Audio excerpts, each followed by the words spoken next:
En 1932, Ernst Junger observa que la modernidad avanza como proceso histórico y advierte que el mayor impulso procede de su dimensión técnica, ya que la tecnificación, la aceleración y la automatización han desarrollado un creciente dominio técnico sobre la experiencia humana. Esto no solo determinará la magnitud de la catástrofe, también su propia naturaleza, pues la técnica ha alcanzado ya la capacidad de transformar la velocidad, la escala y la intensidad, con las cuales la destrucción puede desplegarse, anticipando así las condiciones que conducirán al colapso histórico entre 1939 y 1945, cuando la técnica revele en medio de la guerra su capacidad para convertir la aceleración y la organización industrial en fuerzas destructivas. En este contexto, Junger comprende que las dos guerras mundiales demostraron el funcionamiento eficaz del sistema técnico para destruir el viejo mundo en beneficio de la modernidad técnica. Pero Junger se da cuenta que el sistema técnico puede fallar y las máquinas tienen accidentes. Es aquí cuando empieza a pensar en el Titanic como símbolo anticipatorio de un futuro desastre, donde convergen la velocidad, la técnica, el automatismo, el miedo y la catástrofe.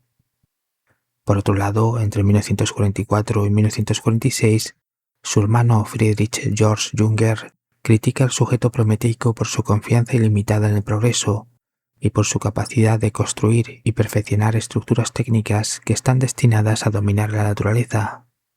Pero esto se hace sin comprender que cuanto mayor es la escala y la complejidad de esas estructuras, mayor es también la dependencia respecto de ellas, hasta el punto que la existencia humana queda sometida a la técnica. En este diagnóstico, Friedrich identifica la figura del titán como el principio de una nueva época, dominada por fuerzas técnicas prometeicas y gigantescas que al desarrollarse adquieren una lógica propia, terminan volviéndose autónomas, dejan de estar subordinadas a las finalidades humanas y entonces el sistema técnico establece otros criterios que exigen la adaptación del sujeto a estructuras medibles, aceleradas y optimizables. Así pues, en los años 40, Friedrich señala el comienzo de la edad de los titanes, esto es, la aparición del mundo titánico y de las grandes estructuras técnicas. Más tarde, en 1956, Günther Anders observa que el mundo es reconstruido a imagen y semejanza de la modernidad técnica, porque las formas de vida humana comienzan a adaptarse a las condiciones de las máquinas. Es decir, las máquinas ya configuran la experiencia, la percepción y la vida laboral, productiva y cotidiana. En este punto, Anders dice que el ser humano solo existe dentro de un mundo de aparatos técnicos, donde es un sujeto anticuado, subordinado y superado por unas máquinas que no comprende, y que algunas de ellas amenazan su existencia física y perturban su estado psíquico. Precisamente entre 1951 y 1959, Ernst Junger explica la experiencia histórica de habitar ese mundo, donde el sujeto ya no vive simplemente entre máquinas, sino bajo la lógica de la velocidad, el automatismo y la organización técnica, así como bajo las promesas de eficiencia, seguridad, estabilidad y control que la civilización tecnológica presenta como fundamento de la vida moderna. Sin embargo, la modernidad técnica tiene su lado oscuro, porque no elimina la incertidumbre, no resuelve los problemas y contradicciones que provoca, y al mismo tiempo puede producir formas de miedo y vulnerabilidad, tales como la experiencia bélica, la amenaza nuclear y las tensiones geopolíticas. De ahí que las mismas estructuras técnicas que garantizan seguridad y bienestar pueden convertirse en instrumentos destructivos y caóticos. Por eso Junger recupera el Titanic como símbolo para explicar el proceso histórico. Primero, el Titanic representa la mayor expresión técnica en el momento de mayor confianza en el progreso. Segundo, en 1912, la modernidad todavía se encuentra en una fase ascendente. La expansión industrial, los nuevos medios de transporte y comunicación y el crecimiento de las grandes infraestructuras alimentan la convicción de que el futuro será más rápido, seguro, eficiente y técnicamente controlable. De hecho, el Titanic condensa esa confianza. No solo es un barco, sino una imagen del futuro que la modernidad construye como una forma perfecta y compleja que hace impensable cualquier riesgo. Tercero, el hundimiento del Titanic es el símbolo de una modernidad vulnerable y de una civilización técnicamente poderosa, pero expuesta a los fallos. En este punto el sistema recibe una advertencia y desarrolla mecanismos para absorber el fallo. De este modo, la modernidad aprende, regula, rediseña y continúa después de 1912. Y sin embargo, después del Titanic, la modernidad sigue produciendo otros fallos, ya sean políticos, económicos, sociales, administrativos o civilizatorios, que provocan el colapso de las condiciones de progreso, racionalidad, seguridad, estabilidad y dominio técnico entre 1914 y 1945, periodo en el cual se derrumban las formas, certezas e instituciones que la modernidad había desarrollado en los siglos XVIII y XIX. Pero la técnica no colapsa, sino que se intensifica hasta crear el mundo titánico y técnico de los años 40 y 50 del siglo XX. Cuarto, en 1951 Juncker afirma que el Titanic representa el fin del viejo mundo decimonónico y el nacimiento de un nuevo mundo más complejo, donde la modernidad cambia de forma y sigue prometiendo progreso, estabilidad y comodidad, pero no resuelve sus contradicciones, ni elimina la incertidumbre ni los riesgos, porque el mundo técnico continúa produciendo automatismo, aceleración, vulnerabilidad y la posibilidad de la catástrofe. Por tanto, entre 1949 y 1951, Juncker desarrolla una respuesta individual para conservar su experiencia autónoma durante la posguerra. Por esto el emboscado no espera que el mundo funcione perfectamente, sino que configura una forma de existencia por la cual se retira del sistema hacia el bosque, donde la resistencia externa puede evitar su captura por la lógica técnica. Entre 1959 y 1977, Juncker se da cuenta que el emboscado resulta insuficiente, porque la maquinaria del mundo titánico ya está por todas partes, incluso en la vida cotidiana, y ya cuenta con medios psicológicos sofisticados. Por ello, Juncker reconoce que no se puede escapar del sistema, así que desarrolla una resistencia profunda, por la cual aprende a vivir desde la soberanía interior, sin identificarse con el mundo técnico. Sin embargo, entre 1980 y 1998, Juncker desarrolla el sabio como la respuesta espiritual al mundo técnico de los titanes venideros. Es decir, desde 1959, Juncker prestó mucha atención a las nuevas fuerzas históricas que emergen con los cambios de la modernidad y cómo estos afectan a la relación entre el sujeto, la técnica y el mundo, de que Juncker cambia el emboscado por el anarca y el anarca por el sabio. De hecho, el sabio es la respuesta final al colapso total del mundo técnico, porque el colapso de la modernidad nunca se resolvió entre 1914 y 1945, sino que fue estabilizado y administrado entre 1945 y 1970. Pero entre 1971 y 1975 surgen las primeras grietas que fracturan la arquitectura de la posguerra, y entre 1976 y 1982 se establece el modelo de transformación que terminará configurando la economía, la tecnología y la política en los años 80 y 90. En este contexto, Juncker detecta otra mutación de la modernidad, una nueva forma más compleja que acelera y automatiza el sistema técnico, pero también podría provocar un nuevo Titanic, un fallo sistémico que podría conducir a un colapso histórico total.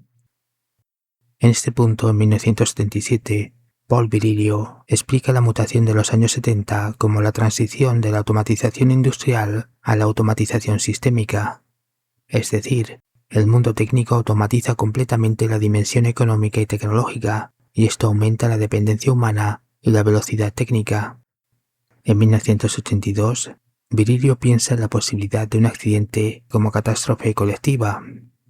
En 1984, la velocidad ya reduce la distancia y los intervalos para comprender, decidir, intervenir y corregir el sistema en caso de fallos técnicos, y esto dificulta la capacidad de contención para absorber los fallos. En 1988, Virilio identifica que el sistema técnico ya no solo automatiza la acción, sino también la percepción, porque la visión deja de ser exclusivamente una relación entre el ojo humano y el mundo. O sea, las máquinas comienzan a producir la percepción mediante detección, análisis y reconocimiento automático. En 1991, Virilio observa que el mundo técnico automatizado se ha transformado en un sistema integral cada vez más hiperconectado, así que el problema no es algo que pueda fallar y no pueda ser corregido a tiempo, sino que la velocidad creciente propaga tan rápido el error que las consecuencias del fallo tendrían un mayor alcance y por tanto una mayor gravedad. En 1995, Virilio advierte que el sistema técnico está integrando el automatismo de decisión en redes de información y telecomunicación. Ya no solo las máquinas ejecutan la operación, sino también deciden qué hacer a partir de los datos. De este modo, la decisión automatizada produce acciones instantáneas que aceleran el tiempo real y superan el obstáculo de la distancia física. Y aquí Virilio percibe un peligro, o sea, si los datos son defectuosos, incompletos o desactualizados, entonces la decisión puede ser errónea y una acción equivocada puede conducir a un fallo sistémico que no puede ser corregido a tiempo, porque el mundo técnico es cada vez más complejo, acelerado y automatizado. En consecuencia, en 1998, Virilio señala la posibilidad de un accidente global, pero entre 2005 y 2018, el sistema técnico desarrolla dos mecanismos de automatización que aumentan la complejidad sistémica. Por un lado, la automatización algorítmica, por la cual el sistema procesa información, clasifica, detecta, predice y decide, y por otro lado, la automatización cognitiva, mediante la cual las capacidades humanas, como percibir, interpretar, analizar y decidir, son transferidas progresivamente a sistemas automatizados que funcionan como prótesis cognitivas del sujeto, compensando así sus limitaciones y sosteniendo capacidades que ya no ejerce de manera autónoma. Por tanto, entre 2007 y 2010, Virilio plantea la posibilidad de un crash total del sistema financiero automatizado, pero Virilio detecta más complejidad, aceleración y automatización entre 2012 y 2018, periodo en el cual aumenta la probabilidad de que se produzca un error en el mundo técnico y digital, de que Virilio ya no lo considera en términos de accidente integral y global, sino como colapso sistémico. Sin embargo, antes de fallecer en 2018, Virilio reconoce a los titanes venideros de Junger en esos mecanismos de automatización relacionados con el cálculo, las reglas, los procesos, los datos, los patrones, el lenguaje, las imágenes, los códigos, los análisis y las decisiones. Precisamente esta automatización sistémica se relaciona con la cibernética de los años 40 y 50, continúa con el desarrollo de la inteligencia artificial desde 1956 y se proyecta hacia una automatización más avanzada, compleja y acelerada entre 2026 y 2045. En este punto algo deja de funcionar. Las conexiones que sostienen el funcionamiento sistémico comienzan a comportarse de manera imprevisible, haciendo que un fallo concreto empiece a afectar a otros componentes del sistema. Ante esta situación, el sistema responde mediante mecanismos compensatorios para absorber el impacto, contener la perturbación y restablecer su funcionamiento. Pero estos mecanismos comienzan a perder eficacia porque cada vez requieren más recursos, más complejidad y más intervención para conseguir un nivel de estabilidad progresivamente menor. O sea, el sistema continúa funcionando sin la misma capacidad de contención, adaptación y recuperación, y precisamente por eso ya no absorbe el fallo, sino que lo traslada y lo distribuye mediante soluciones provisionales. De esta manera el sistema se mantiene operativo, pero no repara el fallo original, sino que lo parchea, mientras detecta pequeñas debilidades y señales menores que no comprometen su funcionamiento, aunque exigen introducir otros parches, y esos parches generan nuevas dependencias, nuevas sobrecargas y nuevos puntos vulnerables que terminan provocando nuevos fallos. En consecuencia, el sistema revela su fragilidad estructural, se vuelve vulnerable e impredecible y ya no puede sostener funciones ni producir formas con garantías de continuidad, seguridad y estabilidad. Es aquí cuando la modernidad volátil emerge como condición histórica y modo de existir.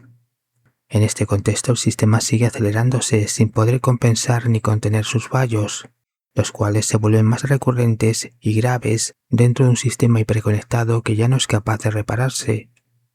Así pues, el sistema queda completamente expuesto en su propia fragilidad, y en este punto comienza el colapso sistémico. Pero el colapso no es un acontecimiento repentino e inesperado, sino un proceso acumulativo de descomposición que erosiona, satura y sobrecarga estructuras y conexiones, y siempre que se produce una intensificación por aceleración y complejidad, el sistema asimila el desarrollo técnico, pero también se degrada más.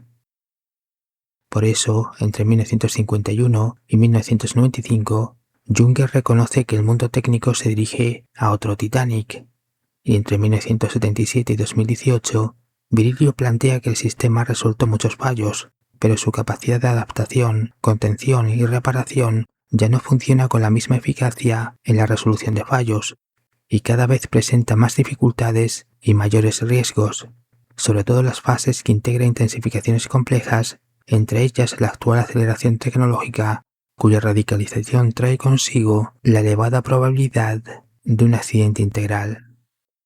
Por tanto, el diagnóstico concluye en colapso sistémico. Entonces, ¿cómo se habita un mundo sin garantías cuando el sistema pierde eficacia y tenga un funcionamiento deficiente? Primero, Junger desarrolla la respuesta antropológica del emboscado, que consiste en retirarse del sistema para afrontar la posguerra y la experiencia del posentido.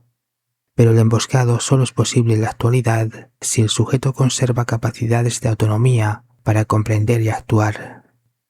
En cambio, la anarca es la respuesta de Junger para habitar un mundo técnico sin someterse a un sistema poderoso y omnipresente.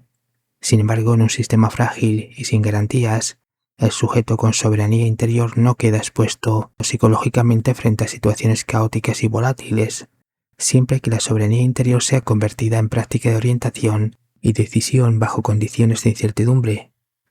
Por otro lado, Junger experimenta la respuesta del sabio como una forma de existencia ética, espiritual e intelectual que no se fundamenta en el sistema, sino en desprenderse interiormente de un mundo técnico que deshumaniza y desestabiliza.